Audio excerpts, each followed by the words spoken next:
ठीक है तेहना क्लास तबन एतहबा तेहना क्लास रे दो इतिहास रनाग गे मिद भाग नोआ बोन नेला विभिन्न ऐतिहासिक ग्रंथ को जहाँ दो परीक्षा करे हिजुग गया नंदे ñel tam पे एक नंबर जहाँ में राज तरंगिणी राज तरंगिणी नोआ दो अकोया ऑल कना कलहन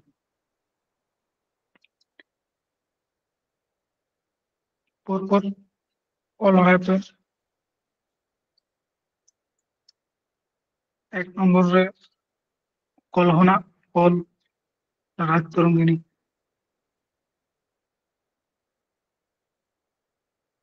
कलहনের লেখা রাজ तरंगिणी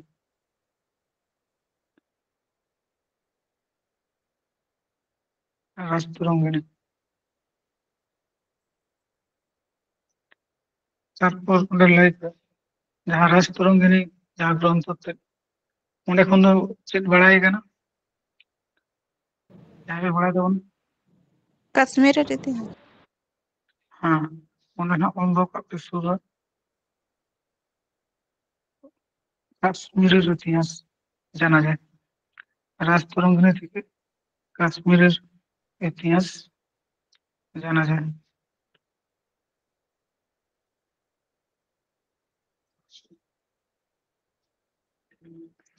जहाँ को ना दरकार उनकान इम्पोर्टेंट को ना को ग्राम ऑल दो का जो तुरे तो बांग ऑल रहा होगा ऑल कथा पे तो কাশ্মীরের ইতিহাস জানা যায় রাজ तरंगिणी থেকে है गंके তারপর হল বিলহন বিলহন অল গ্রন্থ হচ্ছে না বিক্রমাঙ্ক দেব চরিত বিক্রমাঙ্ক দেব চরিত বিক্রমাঙ্ক দেব চরিত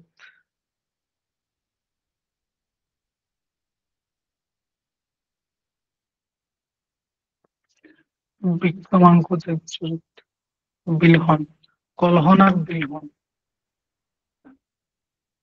তুমি আপনি দিছে এটা অনেক রকম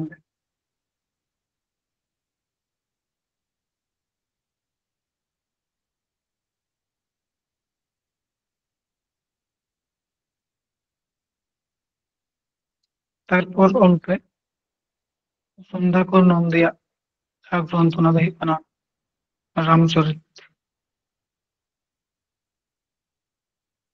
রামচরিত সন্ধ্যাকর নন্দী उन्हें ग्रंथ दो कना रामचरित रामचरित खन दो चेक पढ़ाए कना चेक विषय से बिना रामचरित रे ले तो उनको जे चाहे को बड़े खन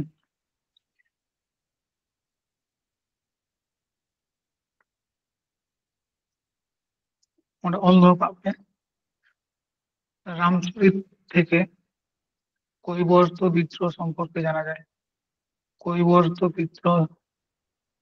বিদ্রোহ সম্পর্কে জানা যায়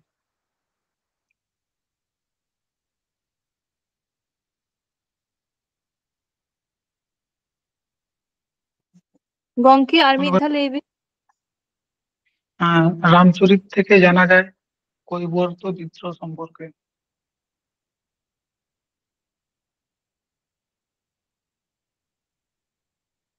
কৈবর্ত বিদ্রোহ সম্পর্কে জানা যায়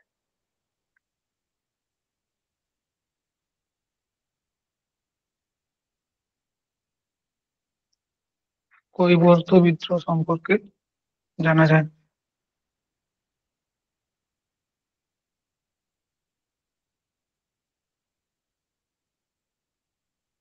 বলো কথা ভাই है गंके তারপর বলে তুলসীদাস তুলসীদাস অল গ্রন্থ তো ᱦᱩᱭᱩᱜ ᱠᱟᱱᱟ রামচরিত মানস সন্ধ্যাকর নন্দিয়া তো শুধুমাত্র রামচরিত আর নোটে তুলসীदास तो हुई रामचरित मानस नोटे गेस करते दीजिए यदि रामचरित को लेकर तखन तो सन्ध्यापुर नंदी और रामचरित मानस तखन तो हुई तुलसीदास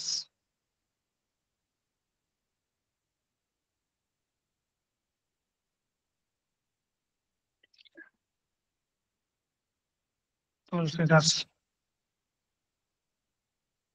তারপর অল্পে কৌটিল্য বা চাণক্য কৌটিল্য বা চাণক্য উনি অল গ্রন্থ ধরি কারণ অর্থশাস্ত্র অর্থশাস্ত্র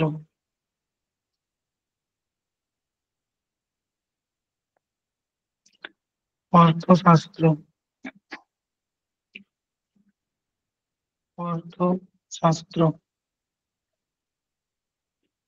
তারপর আমরা অল্প পাপে মানব রাজনীতি বিষয়ক গ্রন্থ কেন অর্থশাস্ত্র রাজনীতি বিষয়ক রাজনীতি সম্পর্কে আলোচনা মেনা অর্থশাস্ত্র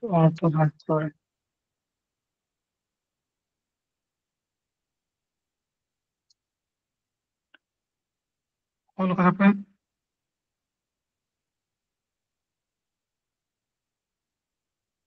তারপর অল্পে জয়দেব জয়দেবা অল গ্রন্থ না গীত গোবিন্দ গীত গোবিন্দ গীত গোবিন্দ জয়দেব দরবারের সভাপতি এখানে লক্ষণ সেন লক্ষণ সেন তাহলে গীত গোবিন্দ হলো কানা জয়দেব गीत गोविंद खंड चेक पढ़ाए ना राधा कृष्ण प्रेम लीला हाँ राधा कृष्ण प्रेम कहानी गीत गोविंद থেকে জানা যায় তারপর অল্পে বিষ্ণু শর্মা কোন গ্রন্থ থেকে কোন পঞ্চতন্ত্র পঞ্চতন্ত্র পঞ্চতন্ত্র বিষ্ণু শর্মা পঞ্চতন্ত্র পঞ্চতন্ত্র খন্ড পড়ায় কেনা যায় মাদমিটান উপদেশমূলক গ্রন্থ মানে শুরু না অন্ধকার উপদেশমূলক গ্রন্থ যা মানুষকে জীবনের পথে সঠিক সিদ্ধান্ত নিতে সাহায্য করে উপদেশমূলক গ্রন্থ যা মানুষকে জীবনের পথে সঠিক সিদ্ধান্ত নিতে সাহায্য করে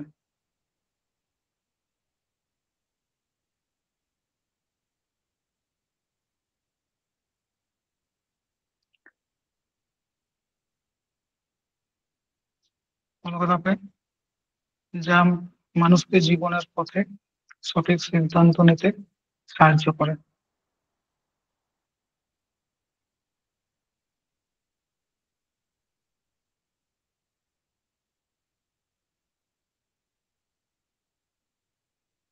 কলকাতা পেট ওই গঙ্গে তারপর অল্পে বানভট্ট বানভট্ট অল গ্রন্থ হুᱭᱩᱜ ᱠᱟᱱᱟ হর্ষচরিত আর মিᱫᱴᱮᱡ ᱫᱚ ᱦᱩᱭᱩᱜ ᱠᱟᱱᱟ কাদম্বরী হর্ষচরিত আর কাদম্বরী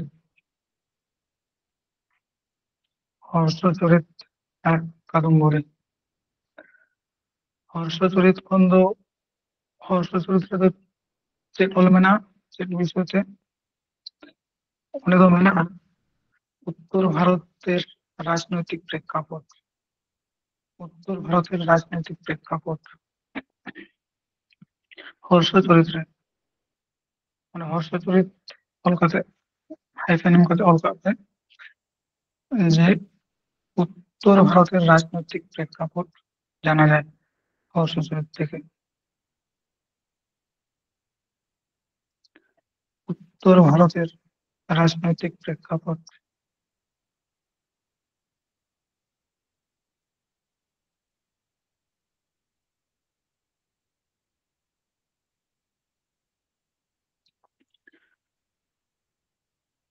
হয়ই না। তারপর অল্পে অস্ত্র ঘোষ উনি গ্রন্থ না বুদ্ধ চরিত। অস্ত্র ঘোষ বুদ্ধ চরিত। বুদ্ধ চরিত কার লেখা? অ্যান্সার হলো অস্ত্র ঘোষ।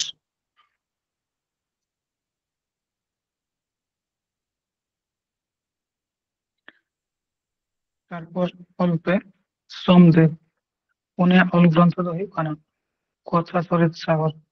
সোমদেব কথা চরিত সাগর।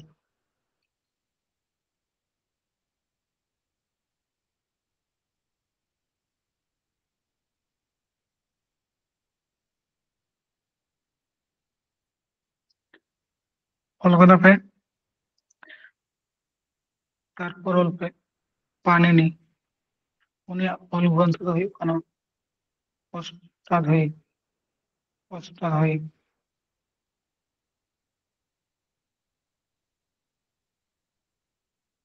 অষ্টাধ্যায়ী ᱫᱚ ᱦᱩᱭᱩᱜ ᱠᱟᱱᱟ ᱢᱤᱫᱴᱟᱝ ᱥᱚᱝᱥᱠᱨᱤᱛ ᱵᱮᱠᱚᱨᱚᱱ। সংস্কৃত ব্যাকরণ অন্য পাল্টে। এটি হলো একটি সংস্কৃত ব্যাকরণ। অষ্টাধ্যায়ী।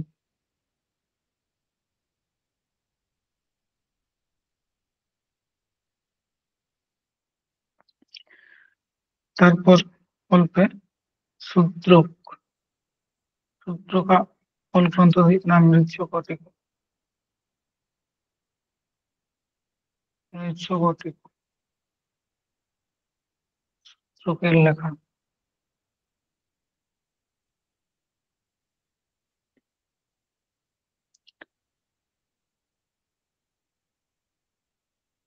তারপর অল্পে বিশাখ দত্ত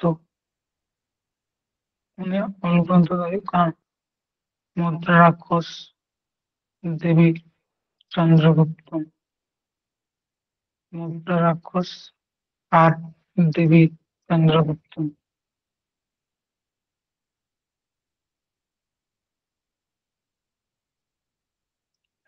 মুদ্রা রাক্ষস ᱨᱮᱫᱚ ᱪᱮᱫ ᱵᱤᱥᱚᱭ ᱛᱚᱞ ᱢᱮᱱᱟᱜᱼᱟ? ᱱᱚᱰᱮ ᱫᱚ ᱚᱞ ᱢᱮᱱᱟᱜᱼᱟ চাণক্যের কূটনীতি আর চন্দ্রগুপ্ত মৌর্যের রাজনৈতিক কার্যকলাপ। অন্ধকার মুদ্রা রাক্ষস ᱠᱷᱚᱱ ᱱᱚᱣᱟ ᱫᱚ ᱵᱟᱲᱟᱭ ᱟᱠᱟᱱᱟ ᱡᱮ ᱱᱚᱣᱟ ᱨᱮᱫᱚ চাণক্যের কূটনীতি আর চন্দ্রগুপ্ত মৌর্যের কার্যকলাপ সম্পর্কে জানা যায়। চাণক্যের কূটনীতি আর চন্দ্রগুপ্ত মৌর্যের রাজনৈতিক কার্যকলাপ সম্পর্কে জানা যায়।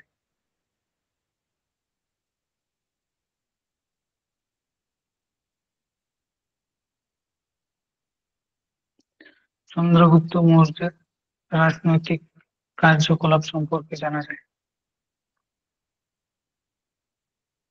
কলকাতা প্রথম।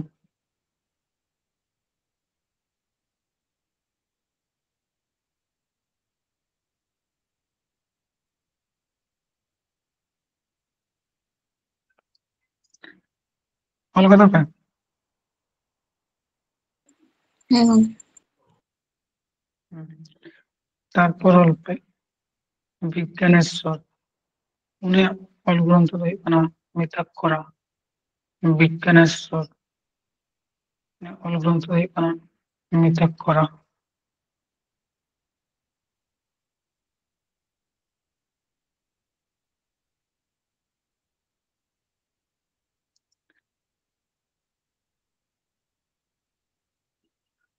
মিতাক করা ᱫᱚ ᱪᱮᱫ ᱛᱟᱦᱮᱸ ᱞᱮᱱᱟ ᱪᱮᱫ নিয়ে?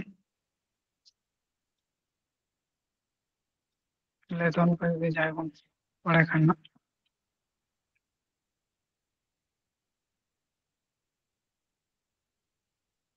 ᱢᱤᱛᱟᱹᱫ ᱯᱚᱨᱟ ᱨᱮᱫᱚ ᱛᱟᱦᱮᱸ ᱞᱮᱱᱟ জন্মসূত্রে উত্তরাধিকার তত্ত্ব।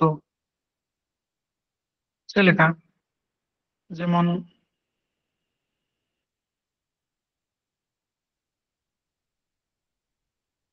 ᱡᱟᱦᱟᱸᱭ ᱨᱟᱡᱟ ᱨᱮᱱ ᱜᱤᱫᱟᱹᱨ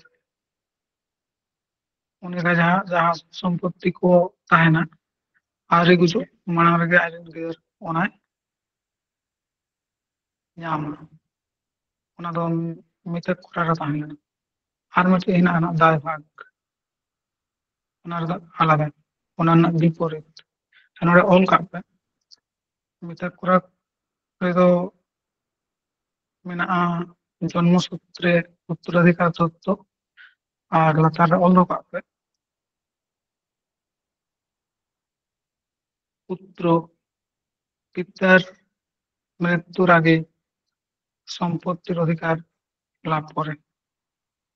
নোয়া রেদো পুত্র পিতার মৃত্যুর আগেই সম্পত্তির অধিকার লাভ করে।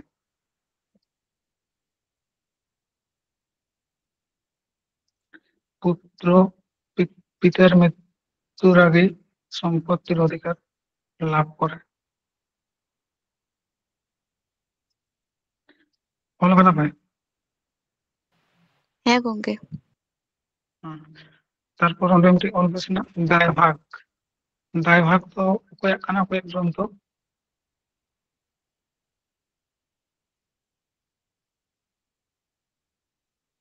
অকᱚᱭᱟᱜ ᱚᱞ গ্রন্থ ᱠᱟᱱᱟ দায় ভাগ? ঝিমুত বাহন। ᱚᱞ ᱠᱟᱜ ᱯᱮ ঝিমুত বাহন দায় ভাগ।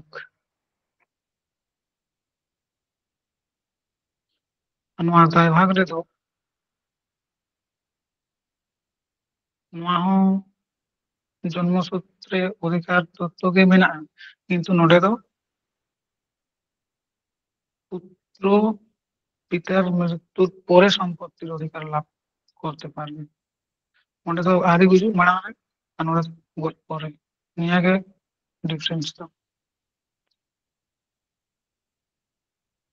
ᱚᱱᱟ ᱚᱞ ᱫᱚᱦᱚ ᱠᱟᱜ ᱯᱮ ᱥᱩᱨ ᱨᱮ। ᱱᱚᱣᱟ ᱴᱷᱮᱡ ᱫᱚ ᱚᱞ ᱯᱮ ᱡᱮ পিতার মৃত্যুর পরে সম্পত্তির অধিকার লাভ করে।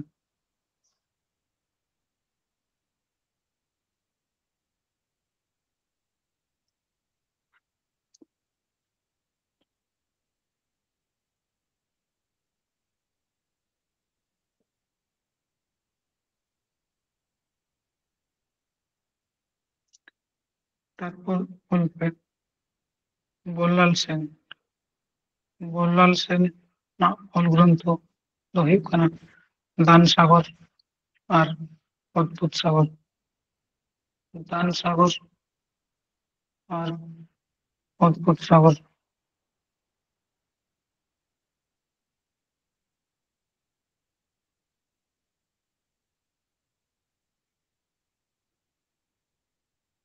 দান সাগর আর অদ্ভুত সাগর। তারপর অল পে মহেন্দ্র বর্মন। মহেন্দ্র বর্মন উনিয়াᱜ অল গ্রন্থ ᱫᱚ ᱦᱩᱭᱩᱜ ᱠᱟᱱᱟ মত্ত বিশ্বাস প্রহসন। মত্ত বিশ্বাস প্রহসন।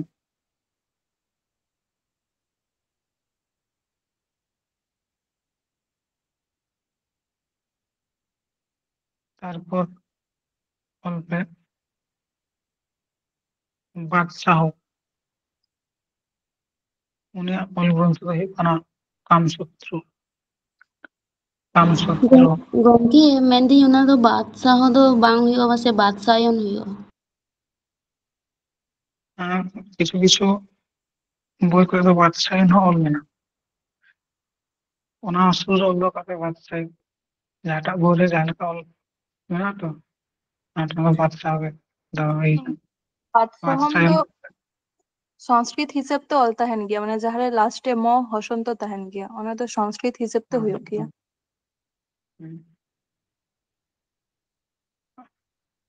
ᱚᱯᱥᱮᱱ ᱨᱮᱫᱚ ᱡᱮ ᱠᱳᱱᱳ ᱢᱤᱫᱴᱤᱡ ᱜᱮᱠᱚ ᱮᱢᱟᱜᱼᱟ ᱚᱱᱠᱟ ᱫᱚ ᱵᱟᱝ ᱠᱟᱱ ᱜᱮᱭᱟ, ᱡᱮ ᱦᱚᱭᱛᱳ ᱵᱟᱫ ᱥᱟᱶ ᱜᱮ ᱛᱟᱦᱮᱸᱱᱟ ᱵᱟᱝᱠᱷᱟᱱ ᱵᱟᱫ ᱥᱟᱶ ᱡᱮ ᱠᱳᱱᱳ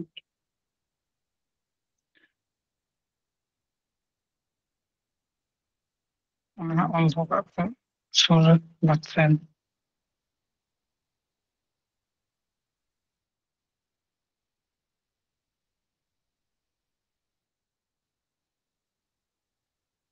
তারপর অল পে আর্যভট্ট। আর্যভট্ট কোন গ্রন্থ হুᱭᱩᱜ ᱠᱟᱱᱟ সূর্য সিদ্ধান্ত। সূর্য সিদ্ধান্ত।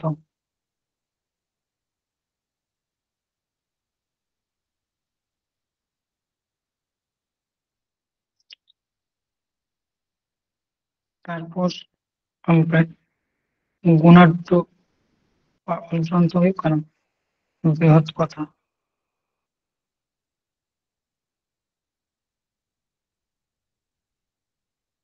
বৃহৎ কথা মানে হুᱭᱩᱜ ᱠᱟᱱᱟ গুণাঢ্য অল। তারপর অল পে মেগাস্থেনিসা অল গ্রন্থ হুᱭᱩᱜ ᱠᱟᱱᱟ ইন্ডিকা।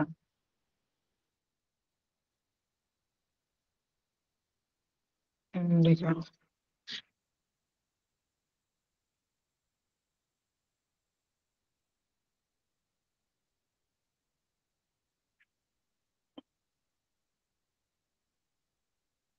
ᱱᱚᱰᱮ ᱠᱷᱚᱱ ᱫᱚ বেশি কিছু তো ᱵᱟᱝ ᱦᱤᱡᱩᱜᱼᱟ, ᱱᱚᱝᱠᱟ সাধারণ ᱜᱮ ᱛᱟᱦᱮᱱᱟ।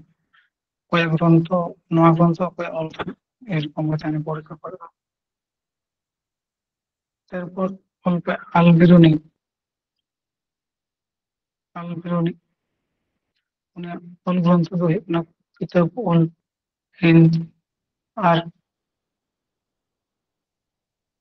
এটা ᱫᱚ ᱦᱩᱭᱩᱜ ᱠᱟᱱᱟ তহফ হিন্দ।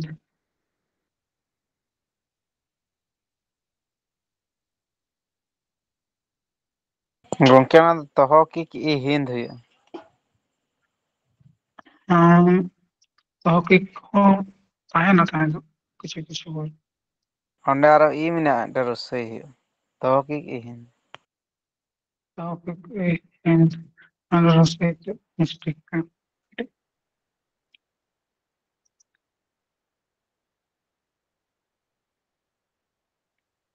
PDF ᱱᱟᱜ ᱟᱨ ᱴᱷᱤᱠ ᱠᱟᱜ ᱦᱩᱭᱩᱜᱼᱟ।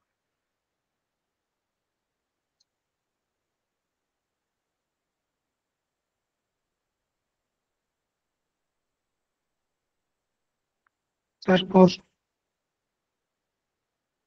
অল পে টেগোসিল উনিয়াᱜ ᱚᱞ গ্রন্থ ᱦᱩᱭᱩᱜ ᱠᱟᱱᱟ শাহনামা।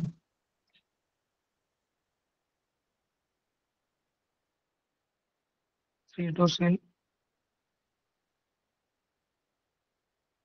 ᱚᱞ গ্রন্থ ᱦᱩᱭᱩᱜ ᱠᱟᱱᱟ শাহনামা।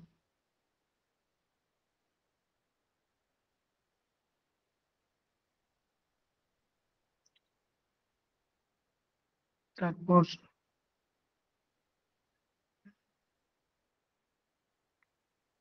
আমের খসরু উনিয়াᱜ ᱚᱞ গ্রন্থ ᱫᱚ ᱦᱩᱭᱩᱜ ᱠᱟᱱᱟ তুগলকনামা।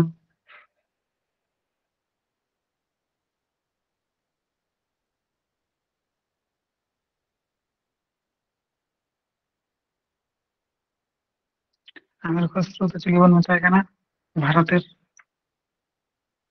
ভারতের তোতা পাখি। তোতাপাখি।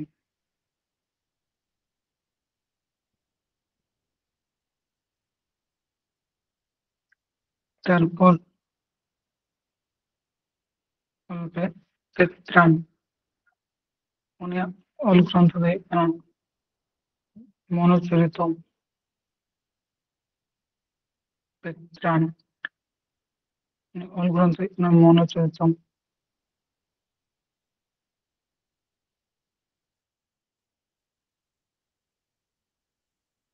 তারপর অল পে কালিদাস উনিয়াᱜ ᱚᱞ গ্রন্থ ᱫᱚ ᱦᱩᱭᱩᱜ ᱠᱟᱱᱟ রঘুবংশ। তারপর অভিজ্ঞান শকুন্তলম আর অন্যান্য কটি স্পেলিং ᱫᱚ ᱢᱤᱥᱴᱮᱠ ᱠᱟᱱᱟ ᱚᱠᱚᱭ ᱟᱠᱟᱨ ᱦᱩᱭᱩᱜᱼᱟ ᱴᱷᱤᱠ ᱜᱮ ᱢᱟᱞᱚᱵᱤ ᱚᱠᱚᱭ ᱟᱠᱟᱨ ᱦᱩᱭᱩᱜᱼᱟ ᱜᱚᱝᱠᱮ ᱚᱱᱟ ᱫᱚ ᱢᱟᱞᱚᱵᱤᱠᱟᱜᱱᱤ ᱢᱤᱛᱨᱚᱢ ᱦᱩᱭᱩᱜᱼᱟ ᱛᱚ? ᱚᱱᱠᱟ ᱦᱚᱸ ᱢᱮᱱᱟᱜᱼᱟ ᱟᱨ ᱠᱤᱪᱷᱩ ᱠᱤᱪᱷᱩ ᱫᱚ ᱟᱠᱟᱨ ᱦᱚᱸ ᱢᱮᱱᱟᱜᱼᱟ ᱚᱱᱟ ᱫᱚ ᱯᱨᱚᱵᱞᱮᱢ ᱫᱚ ᱵᱟᱝ ᱦᱩᱭᱩᱜᱼᱟ ᱧᱮᱞ ᱞᱮᱠᱷᱟᱱ ᱜᱮ ᱡᱚᱛᱚ ᱵᱩᱡᱽ ᱫᱟᱲᱮᱭᱟᱜᱼᱟ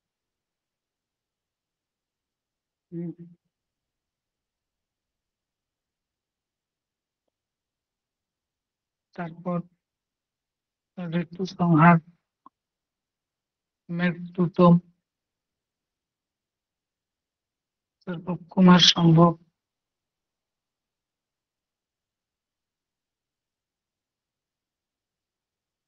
নিয়ে কো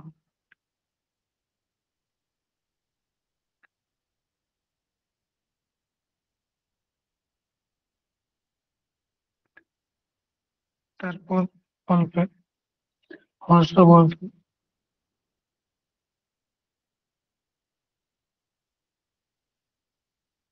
হর্ষবর্ধন অনুগ্রন্থ রত্নাবলী আর প্রিয়দর্শিকা রত্নাবলী আর প্রিয়দর্শিকা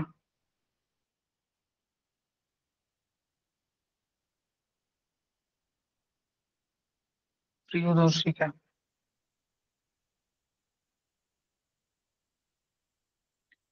তারপর অল্পে আবুল ফজল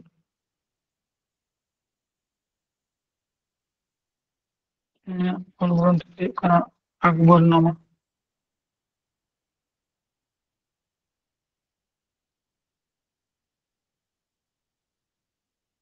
আকবরনামা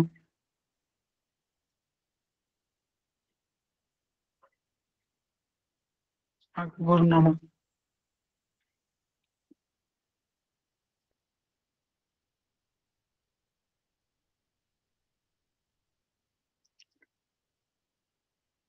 তারপর অল্পে গুলবদন বেগম উনিয়াᱜ ᱚᱞ ᱜᱨᱚন্ᱛᱷ ᱫᱚ ᱦᱩᱭᱩᱜ ᱠᱟᱱᱟ হুমায়ুন নামা হুমায়ুন নামা গুলবদন বেগম উনিয়াᱜ ᱚᱞ ᱜᱨᱚন্থ ᱫᱚ ᱦᱩᱭᱩᱜ ᱠᱟᱱᱟ হুমায়ুন নামা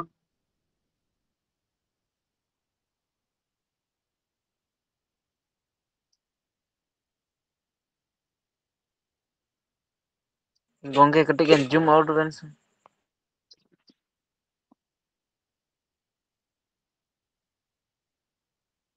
হুমায়ুন নামা Hoi kan? তারপর অল্পে 29 নম্বর হিয়েন সাং উনিয়াᱜ ᱚᱞ ᱜᱨᱚন্থ ᱫᱚ ᱦᱩᱭᱩᱜ ᱠᱟᱱᱟ সিইউকি সিইউকি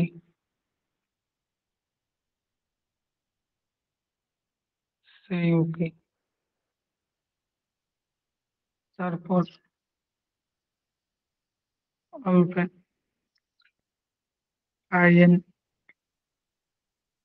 আইএন উনিয়াᱜ ᱚᱞ ᱜᱨᱚন্থ ᱫᱚ ᱦᱩᱭᱩᱜ ᱠᱟᱱᱟ ᱚᱸᱰᱮ ᱦᱟᱸᱜ ᱠᱟᱹᱴᱤᱡ ᱜᱟᱱ ᱥᱯᱮᱞᱤᱝ ᱛᱮ ভুল না কু কুকিং আর ঠিক আছে কুকিং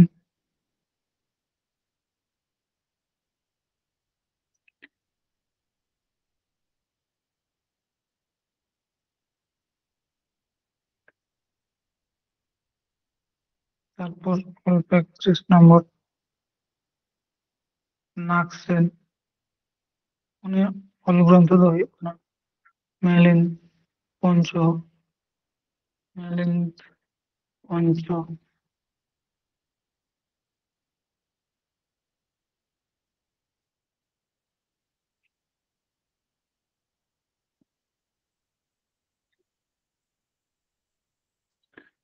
তারপর অল্পে ভার্বি ভার্বিয়ার মূল গ্রন্থ ᱫᱚ ᱦᱩᱭᱩᱜ ᱠᱟᱱᱟ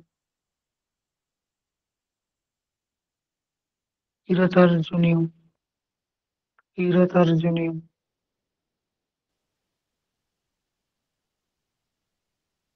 ইরতার্জুনিয়ম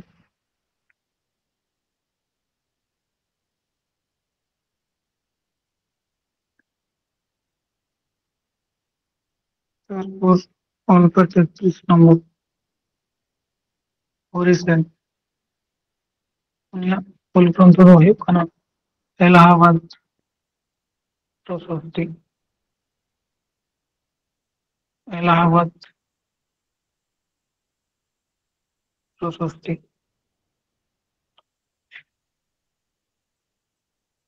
এলাহাবাদ ᱨᱮᱫᱚ ᱪᱮᱫ ᱵᱤᱥᱚᱭ ᱛᱮ ᱢᱮᱱᱟᱜᱼᱟ এলাহাবাদ প্রশস্তি রে ᱱᱚᱰᱮ ᱫᱚ ᱢᱮᱱᱟᱜᱼᱟ সমুদ্রগুপ্ত সমুদ্রগুপ্তের সাম্রাজ্য বিস্তার সম্পর্কে জানা যায় সমুদ্রগুপ্তের সাম্রাজ্য বিস্তার সম্পর্কে জানা যায়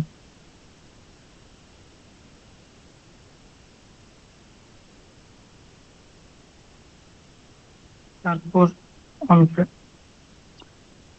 স্বামী বিবেকানন্দ উনিয়াᱜ মূল গ্রন্থ ᱫᱚ ᱦᱩᱭᱩᱜ ᱠᱟᱱᱟ বর্তমান ভারত আর ᱦᱩᱭᱩᱜ ᱠᱟᱱᱟ পরিব্রাজক বর্তমান ভারত আর পরিব্রাজক বর্তমান ভারত পরিব্রাজক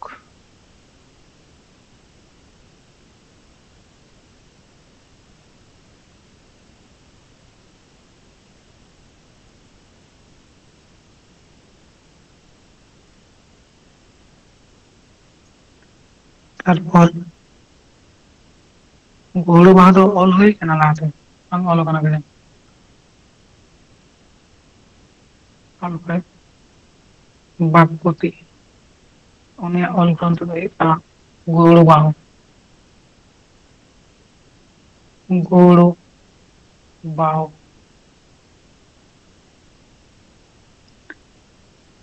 গৌড় বাহু তারপর অল্পে 36 নম্বর উমাপতি ধর উনিয়াᱜ অল গ্রন্থ ᱫᱚ ᱦᱩᱭᱩᱜ ᱠᱟᱱᱟ চন্দ্রচূড় উমাপতি ধর উনিয়াᱜ অল গ্রন্থ ᱫᱚ ᱦᱩᱭᱩᱜ ᱠᱟᱱᱟ চন্দ্রচূড়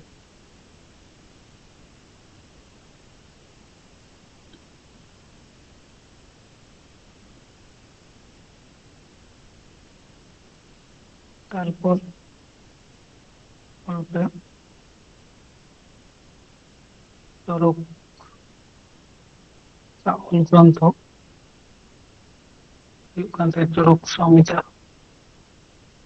চরকাᱜ অল গ্রন্থ ᱦᱩᱭᱩᱜ ᱠᱟᱱᱟ চরক সংহিতা চরক সংহিতা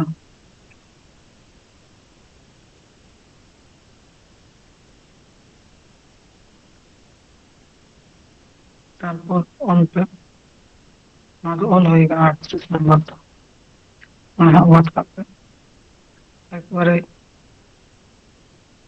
39 নম্বর স্বামী দয়ানন্দ সরস্বতীর অল গ্রন্থ সত্যার্থ প্রকাশ সত্যার্থ প্রকাশ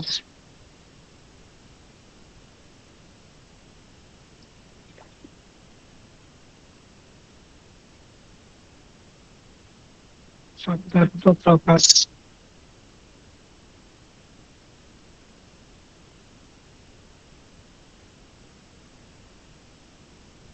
অল হই না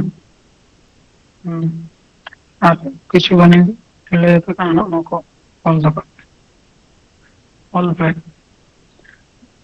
নাট্যশাস্ত্র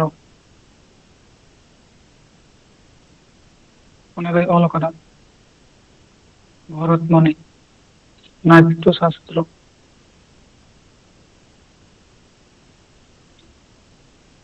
ওনাদের অল করা ভরতমণি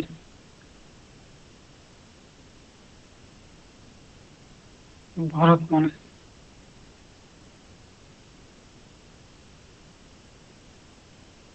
ᱚᱞ ᱠᱟᱫᱟ ᱯᱮ? হ্যাঁ গঙ্গে। তারপর ᱚᱞ ᱯᱮ ডিভাইন কমেডি। ডিভাইন কমেডি ᱚᱱᱟ ᱫᱚ ᱚᱠᱚᱭᱟᱜ ᱚᱞ ᱠᱟᱱᱟ? ᱞᱟᱹᱭ ᱛᱟᱵᱚᱱ ᱯᱮᱥᱮ।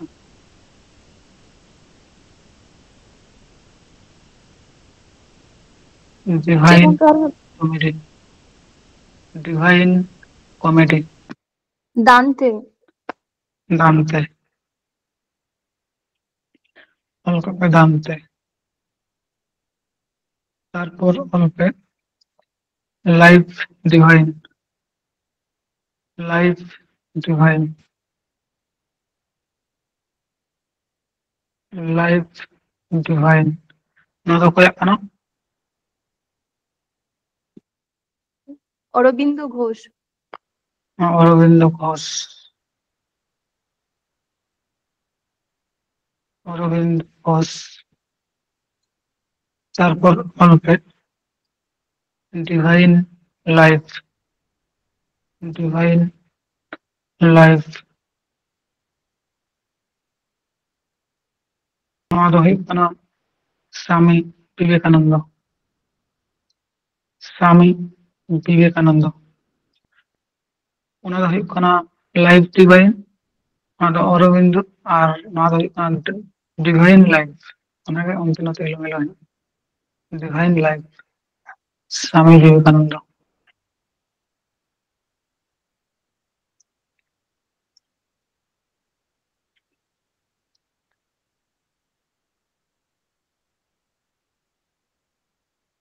তারপর ᱚᱞ ᱯᱮ গোলামগিরি। গোলামগিরি ᱱᱚᱣᱟ ᱫᱚ ᱚᱞ ᱠᱟᱫᱟ জ্যোতিবা ফুলে। জ্যোতিবা ফুলে।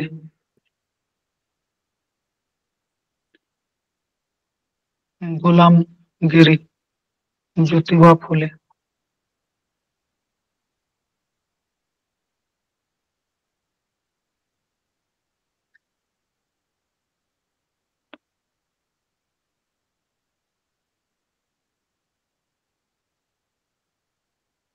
তারপর ᱚᱞ ᱯᱮ আয়ুর্বেদ দীপিকা।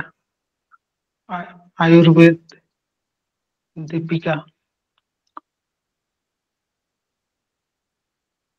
ᱱᱚᱣᱟ ᱫᱚᱭ ᱚᱞ ᱠᱟᱫᱟ চক্রপাণি দত্ত। চক্রপাণি দত্ত। আয়ুর্বেদ দীপিকা। আয়ুর্বেদ দীপিকা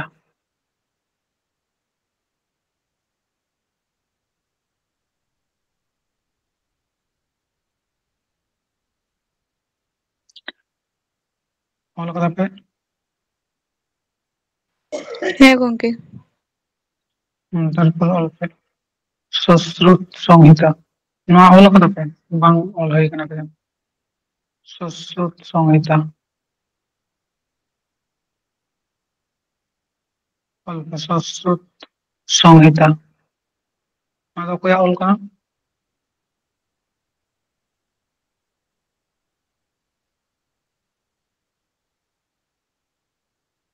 ᱞᱟᱹᱭ ᱯᱮ সশ্রুত সংহিতা ᱫᱚ ᱚᱠᱚᱭᱟᱜ ᱚᱞ ᱠᱟᱱᱟ?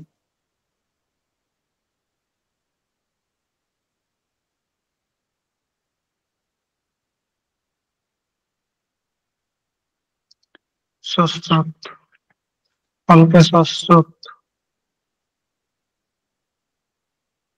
সশ্রুত সংহিতা ᱠᱷᱚᱱ ᱫᱚ ᱪᱮᱫ ᱵᱟᱲᱟᱭ ᱠᱟᱱᱟ? প্রথম চিকিৎসা ক্ষেত্রে অস্ত্রোপচারের বিস্তারিত বিবরণ জানা যায়। প্রথম চিকিৎসা ক্ষেত্রে অন্ধকার।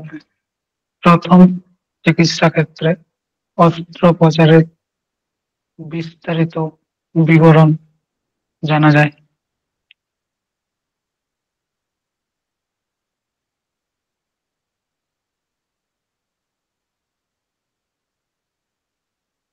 কলকাতা বা চিকিৎসা ক্ষেত্রে ওষুধের উপযোগের বিস্তারিত বিবরণ জানা যায়।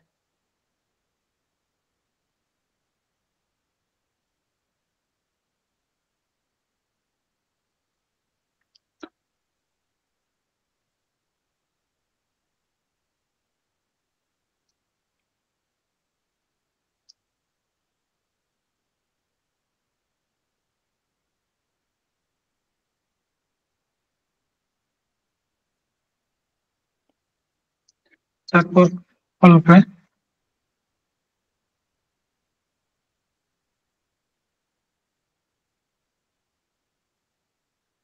ইন্ডিয়া ডিভাইডেড, ইন্ডিয়া ডিভাইডেড ᱱᱚᱣᱟ ᱫᱚᱭ ᱚᱞ ᱟᱠᱟᱫᱟ ᱨᱟᱡᱮᱱᱫᱨᱚ ᱯᱨᱟᱥᱟᱫ। India divided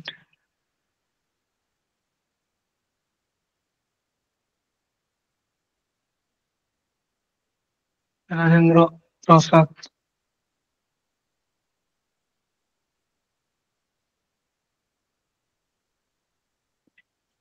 Rajendra Prasad.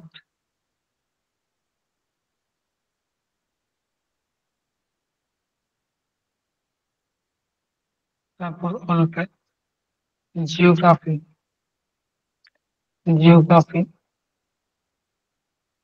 ᱱᱚᱣᱟ গ্রন্থ ᱫᱚᱭ ᱚᱞ ᱟᱠᱟᱫᱟ ᱴᱚᱞᱮᱢᱤ, ᱴᱚলেমি,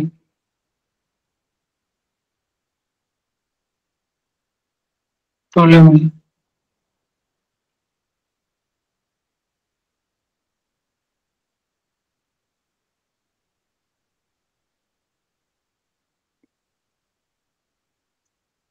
তারপর অল্পে আনহ্যাপি ইন ইন্ডিয়া, ᱱᱚᱣᱟ ᱫᱚ ᱚᱞ ᱟᱠᱟᱫᱟ Lala Lajpat Rai. Unhappy in India, Lala Lajpat রায়।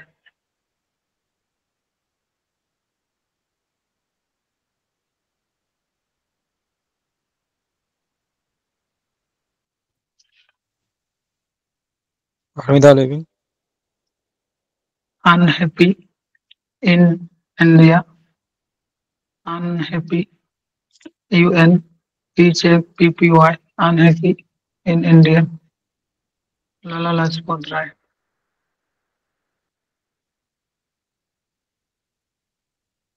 তারপর অল্পে ইন্ডিয়া ফ্রিডম, ইন্ডিয়া ফ্রিডম ᱱᱚᱣᱟ ᱫᱚᱭ ᱚᱞ ᱟᱠᱟᱫᱟ doctor Sarvepalli Radhakrishna, doctor Sarvepalli Radhakrishna. India freedom, doctor Sarvepalli Radhakrishna.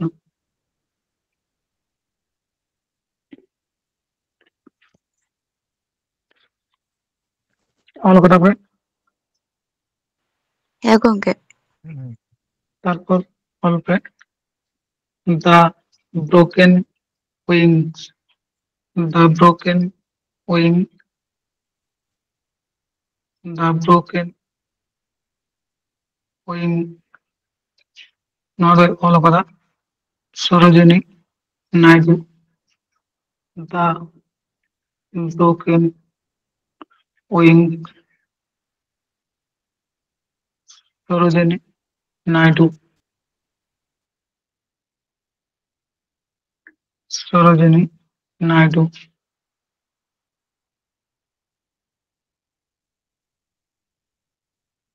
তারপর অল্পে the India struggle, the India struggle ᱱᱚᱣᱟ ᱫᱚᱭ ᱚᱞ ᱟᱠᱟᱫᱟ Subhas Chandra Bose. The India struggle, the India struggle ᱱᱚᱣᱟ ᱫᱚᱭ ᱚᱞ ᱟᱠᱟᱫᱟ সুভাষ চন্দ্র বোস।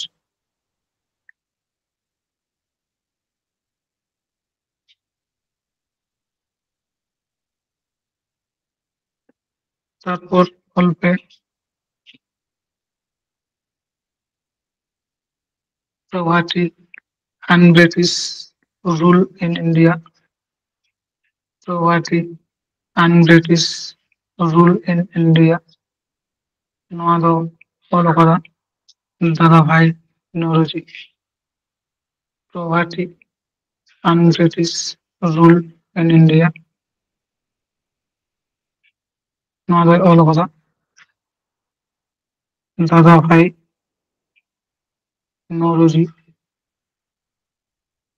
দাদা ভাই নরজি.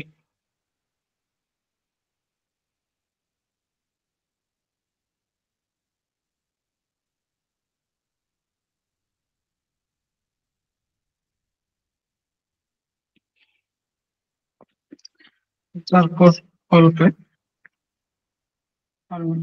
লাস্ট যাহা দো ᱦᱩᱭᱩᱜ ᱠᱟᱱᱟ the nation of making. The nation of making. ᱱᱚᱣᱟ ᱫᱚ ᱚᱠᱚᱭᱟᱜ ᱠᱟᱱᱟ? ᱚᱠᱚᱭᱟᱜ ᱚᱞ ᱜᱨᱚᱱᱛᱷᱚ ᱠᱟᱱᱟ ᱞᱟᱹᱭ ᱯᱮᱥᱮ? The nation of making. The nation of making. অকয়াক কানো লেজন্স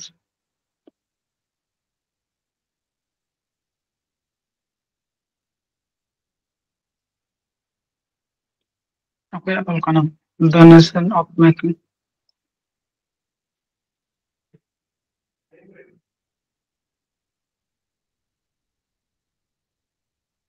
অল্প Surendranath Banerjee. Surendranath Banerjee.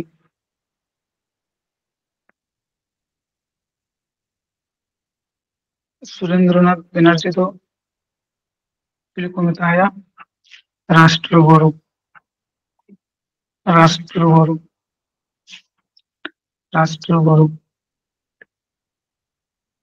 Rashtraguru. The nation of making. The nation of making. Surendranath Banerjee.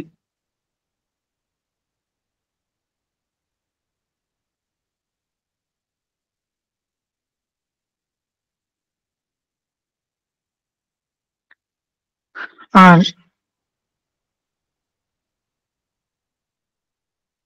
আমরা কাটিয়ে অল ধোকা पे जाके হিউয়েন সাঙা অল গ্রন্থ সিইউকি যাতে হ্যাঁ আছে ওটা অল করবে সিইউকি থেকে হর্ষবর্ধনের শাসনকালের তথ্য জানা যায়. হর্ষবর্ধনের শাসনকালের তথ্য জানা যায়.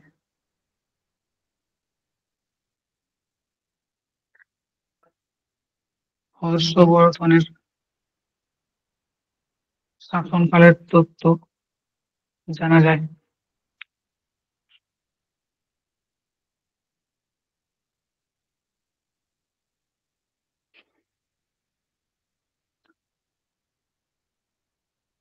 কলকাতাতে হ্যাঁ গঙ্গে। ᱦᱩᱸ ᱱᱚᱰᱮ ঐতিহাসিক গ্রন্থ ᱠᱷᱚᱱ ᱫᱚ ᱢᱚᱴᱟᱢᱩᱴᱤ ᱱᱤᱭᱟᱹ ᱠᱚᱜᱮ ᱠᱚᱨᱟᱣ ᱦᱟᱛᱟᱲ ᱞᱮᱠᱷᱟᱱ ᱜᱮ ᱦᱩᱭᱩᱜᱼᱟ. ᱛᱟᱨᱯᱚর ᱧᱮᱞᱮᱜ ᱯᱚᱨᱮᱛᱮ ᱪᱤᱠᱟᱹᱱᱟ ᱟᱨᱚ ᱚᱞ ᱡᱩᱫᱤ ᱫᱚᱨᱠᱟর ᱦᱩᱭᱩᱜ ᱠᱷᱟᱱ ᱟᱨ ᱠᱤᱪᱷᱩᱜᱟᱱ ᱚᱞ ᱦᱩᱭᱩᱜ. ᱯᱨᱤভিয়াস ইয়ার ᱠᱚ ᱧᱮᱞ ᱠᱟᱛᱮ ᱦᱟᱸᱜ ᱚᱱᱟ ᱠᱚᱨᱮᱱ কোশ্চেন ᱠᱚ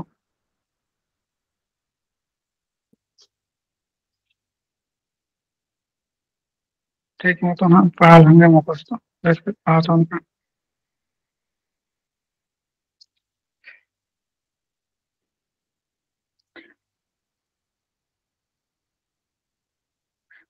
পরের ক্লাসে পুরো মুখস্থ হয়েছে বাংখান তো তাহে যারা প্রতিটি সাবজেক্টকে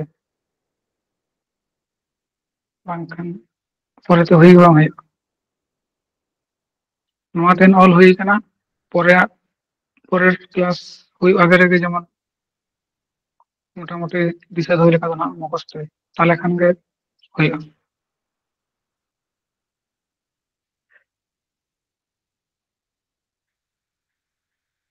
ᱴᱷᱤᱠ ᱜᱮᱭᱟ ᱛᱚᱵᱮ ᱛᱮᱦᱮᱧᱟᱜ ᱠᱞᱟᱥ ᱫᱚ ᱱᱚᱰᱮ ᱜᱮᱵᱚᱱ ᱢᱩᱪᱟᱹᱫᱟ.